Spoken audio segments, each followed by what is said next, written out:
कैसे हैं आप सब। आई होप आप सभी को ठीक होंगे। तो यहाँ पर मैं बना रही हूँ, बना कुछ नहीं रही हूँ, सिर्फ चने जो हैं वो भून रही हूँ।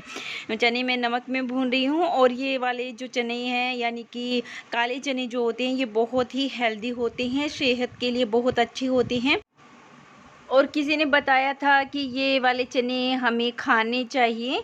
अगर इस तरह से भून के चने खाते हैं या फिर कच्चे चने खाते हैं, जैसे मतलब उबाल के खा लिए या फिर उनको सिर्फ रात को भिगो के रख के सुबह में अगर हम लोग वो चने खाते हैं यानी अंकुरित चने खाते हैं तो वो हमारी सेहत के लिए बहुत ज़्यादा अच्छे होते हैं। तो ये मैं चने इसलिए भून रही हूँ क्योंकि मेरे हस्बैंड को ये अच्छे लगते हैं, मतलब कि थोड़ा बहुत हल्की फुल्की कमज़ोरी महसूस हो या फिर उन्हें भूख लगे तो वो इस तरह से ये चने खा लेते हैं। हेलो हेलो एवरीवन, कैसे हैं आप सब। आई होप आप सभी को ठीक होंगे। तो मैंने ये वाली कुर्ती पहन ली है, ये देखिए जो मैंने अभी तैयार की थी। और ये इसकी बाजू मैंने आज पूरी बनाई है। और सर्दियों में क्या होता है कि ये बाजू हमें ढीली लगती है यानी कि लूज़ लगती है, और गर्मियों में यही बाजू हमें टाइट लगती है। और ये रखा। और आशु फ़ोन ढूंढ रहा था क्योंकि इसकी क्लास होने वाली है अभी। और हल्की हल्की धूप आ चुकी है, 7:15 बजे का टाइम हो चुका है, ये देखिए।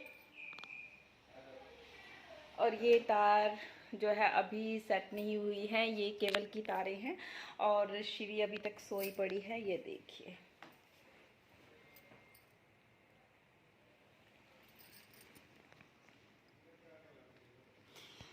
बच्चे सोते हुए कितने प्यारे लगते हैं क्योंकि वो बिल्कुल शांत होते हैं। लेकिन और क्योंकि मम्मी की भी तबीयत ज़्यादा ख़राब हो गई है, ख़राब है मतलब कि उनको इन्फेक्शन भी है और टाइफाइड की दिक्कत है।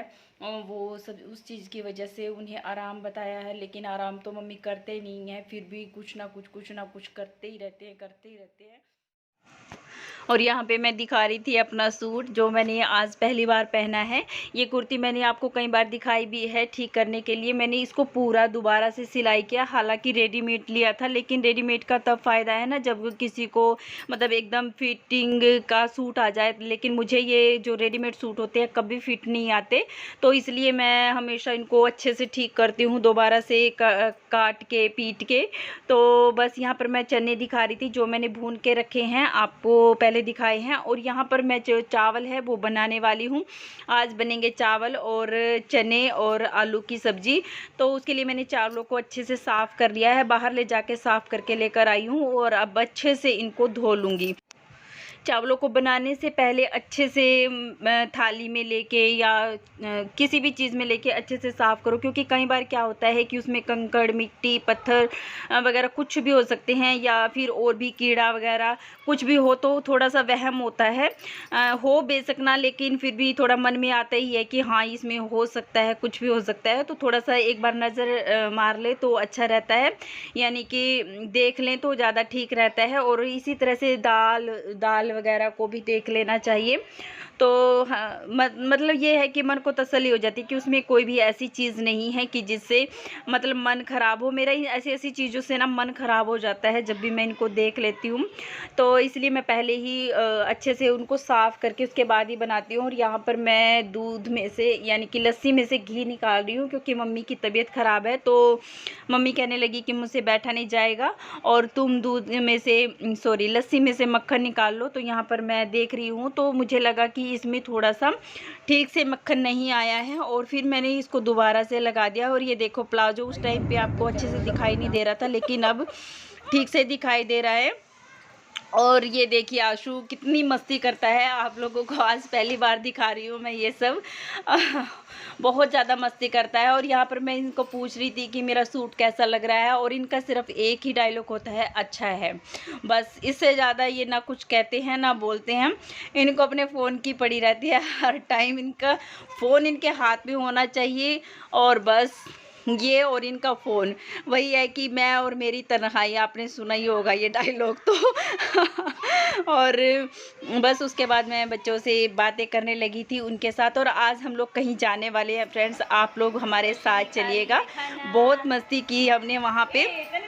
और काम भी किया। ऐसा नहीं है कि हम बैठे रहे। और सच बताऊं तो शादी की तैयारियां शुरू हो गई है और पहले ही तैयारी में ना हमारी सास बहू की ना रोंगटे खड़े हो गए, या यूं लगा लो कि हमारा दम निकलने वाला हो गया। इतनी ज़बरदस्त तैयारी की हमने। आप लोगों को मैं ज़रूर दिखाऊंगी, लास्ट में आप लोग ज़रूर देखना वो चीज़। और ये मैंने एलोवेरा जेल का एलोवेरा का जो पौधा होता है उसको मैंने कट करके रख लिया था। आप लोगों को दिखाया नहीं है शायद, मैंने वो वीडियो में शायद मैं एडिट नहीं कर पाई, लेकिन मैं जब इसको लेकर आई थी वो भी था। लेकिन चलिए कोई बात नहीं। तो यहाँ पर मैं आपको दिखा रही हूँ, मैंने इसको एक दिन पहले कट करके रखा था, यानी कि एक दिन पहले शाम को लेकर आई थी और ये मैं उसके अगले दिन मैं इसको काट रही हूँ। ऐसा कोई ज़रूरी नहीं है कि नेक्स्ट डे आपको करना है इसको, लेकिन काटने के तुरंत बाद यूज़ नहीं करना है। इसका जो येलो पदार्थ है, येलो पार्ट है, वो हमें ज़रूर निकालना चाहिए। उसके बाद ही हमें एलोवेरा जेल को यूज़ करना चाहिए। तो यहाँ पर मैंने इसको लगभग एक दिन रात को लेकर आई थी, तो मैंने पूरी रात इसको सीधा करके रख दिया था और इसको येलो जो पार्ट होता है वो सारा निकल गया था। उसके बाद सुबह के टाइम मैंने इसको इस तरह से छील के काट के अच्छे से इसका जेल निकाल लिया है और फिर उसके बाद मैंने इसको बालों में यूज़ किया था। और आप फेस पर भी यूज़ कर सकते हैं। सबको ही पता है कि एलोवेरा जेल का कितना यूज़ होता है, कितना हमारे लिए फ़ायदेमंद होता है एलोवेरा जेल। अगर घर का हो यानी कि अपने पेड़ का हो तो और भी ज़्यादा अच्छा होता है। अगर मार्केट का हो तो भी चल जाता है, जिसके घर में नहीं होता है, लेकिन जहाँ हो, जिसके घर हो, तो वो यही वाला यूज़ करे तो ज़्यादा अच्छा रहता है। लेकिन कई बार क्या होता है कि हम आलस में ना मार्केट वाला ही यूज़ करते हैं, तो वो भी अपने पास रखते हैं। मेरे पास वो भी है, लेकिन अभी मैं ये निकाल के रख रही हूँ और इस तरह से फिर मैं इसको थोड़ा थोड़ा सा फोड़ लूँगी और उसके बाद इसको कटोरी में डाल के एक अच्छा सा पेस्ट बना सकते हैं। या तो आप मिक्सी में डाल के बना सकते हैं या आप ऐसे ही इसको करके रख सकते हैं, वो आपकी इच्छा है। और लेकिन ये वाला एलोवेरा जेल जो है बहुत अच्छा होता है और इसमें कोई वैसी चीज़ भी नहीं होती, मतलब कि कोई भी ख़राब चीज़ नहीं होती जिससे हमें नुकसान हो। क्योंकि मार्केट वाला जो एलोवेरा जेल होता है उसमें हमें नहीं पता कि क्या क्या मिक्स किया जाता है। तो यहाँ पर ये मेरे हाथों पे लग गया था, तो मैंने सोचा कि चलो रात का टाइम है और मैं अच्छे से इसको अपने हाथों पे मसाज कर लेती हूँ। और ये देखिए जितना भी लगा था मैंने सारा मसाज करके अच्छे से अपने हाथों पे लगा लिया है और इसको मैं कटोरी में डाल के फ्रीज में रख लूँगी। ये हमारा लगभग 1 हफ्ता आराम से चल जाएगा, कोई दिक्कत नहीं आएगी, मतलब बिल्कुल भी ख़राब नहीं होगा ये।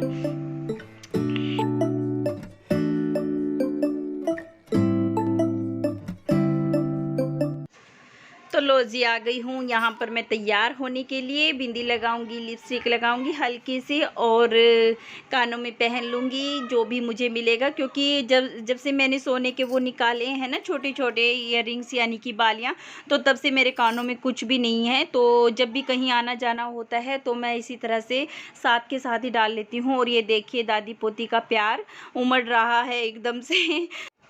और मम्मी काफ़ी देर पहले ही तैयार होके बैठ गई थी कि आ जाओ आ जाओ। और हमें जो है मेकअप में टाइम लग गया। बहुओं का ऐसा ही होता है कि जब मेकअप करने लगती हैं तो वो कितना टाइम लगाती है। हालांकि हमने कुछ किया नहीं, मतलब कि इतना ज़्यादा भी मेकअप नहीं किया कि जिससे हमें ज़्यादा टाइम लगे, लेकिन खाना वाना बनाने में और बस कुछ इधर उधर के काम करने में कितना टाइम लग जाता है पता ही नहीं चलता है।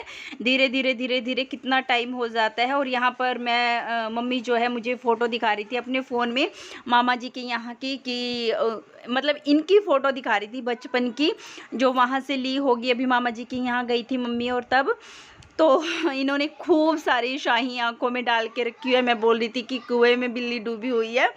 तो यहाँ पर हमारी गाड़ी जो है रेडी हो चुकी है। आप लोगों ने पहचान ही ली होगी, ये हमारी गाड़ी है और हम सब लोग बैठ चुके हैं। बच्चे भी, बड़े भी, बूढ़े भी मासी सास हमें देखकर डर जाएंगे बट ऐसा नहीं है, वो नहीं डरेंगी क्योंकि उन्होंने ही बुलाया है। मतलब हम लोग जा रहे हैं, शादी की तैयारियां शुरू हो गई है। तो धीरे धीरे करके ही शादी की तैयारियां शुरू होंगी, तभी कुछ काम चलेगा।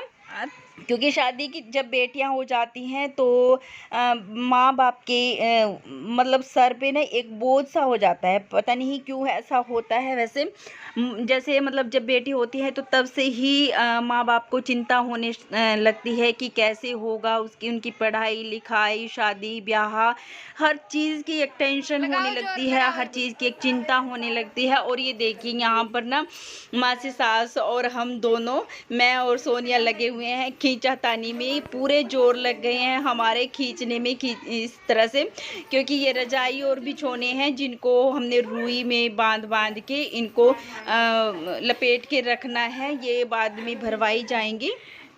तो ये काम करते करते हम दोनों यानी कि तीनों सास बहू की सांस खींचने लगी, लेकिन ये जो गांठ है वो बनने में नहीं आ रही थी। बड़ी मुश्किल से हमने खींच खींच के बड़ी मुश्किल से इसको बांधा था। और उस टाइम पे इतनी हंसी आ रही थी, इतनी हंसी आ रही थी, यकीन मानिए फ्रेंड्स, ये देखो और शादी ब्याह में हंसी मजाक ना हो ये तो हो ही नहीं सकता है। हंसी मजाक के बिना शादी ब्याह होता ही नहीं है। सच बताऊं तो शादी ब्याह में मज़ा भी तभी आता है जब हंसी मजाक हो, गाने वाने हो और सब चीज़ें हों। तो जब शादी होगी मैं आपको सारी पूरी कोशिश करूंगी कि मैं आपको सारी की सारी रस्में जो है वो सब दिखाऊं। तो मेरी यही इच्छा रहेगी कि मैं आप सबको, जैसे मैं शादी में शामिल हूँ इसी तरह से आप सबको उस शादी को अच्छे से दिखाऊं। और 2 शादियां हैं एक साथ, एक लड़के की और एक लड़की की, यानी कि एक मेरे देवर की और एक मेरी ननद की। तो बस वहाँ से हम लोग काम वाम करके थोड़ा बहुत जो कुछ हुआ तो वहाँ से वापस आ रहे थे, काफ़ी अंधेरा हो गया था। तो मैं लगी थी खाना वाना बनाने। और ये देखिए दादी की जो है क्या कहते हैं उसको, सेवा हो रही है। ये देखिए कितने अच्छे से सेवा की जा रही है। पोती जो होती है इसलिए होती है शायद, ये बुढ़ापे की लाठी इसीलिए बोली जाती हैं जब बेटियां होती हैं। तो ये सर बोझ रही है मम्मी का और आजू इससे बातें कर रहा है। किसी कहते हैं अम्मा के शरीर में ठीक हो जाएगा।